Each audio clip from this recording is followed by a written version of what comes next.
2024 ഡൽഹിയിൽ നടന്ന റിപ്പബ്ലിക് ദിന പരേഡിൽ പ്ലാറ്റൂൺ കമാൻഡറായി ഇന്ത്യൻ നേവിയെ നയിച്ച ആദ്യ മലയാളി വനിത ലഫ്റ്റനന്റ് എച്ച് ദേവിക അയ്യപ്പൻപാറ ക്ഷേത്രം ദർശനത്തിന് എത്തി.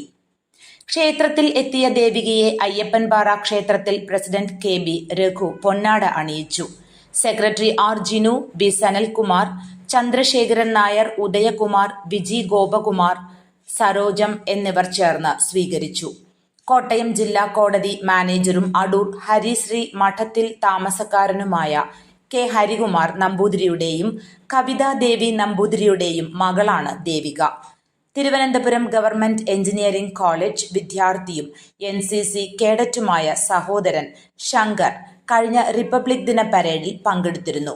ദേവികയുടെ മുത്തച്ഛൻ KN കൃഷ്ണൻ നമ്പൂതിരിയും മുത്തശ്ശി രാധിക ദേവിയും അയ്യപ്പൻപാറ ക്ഷേത്രത്തിന് സമീപം സ്ഥിര താമസക്കാരാണ്.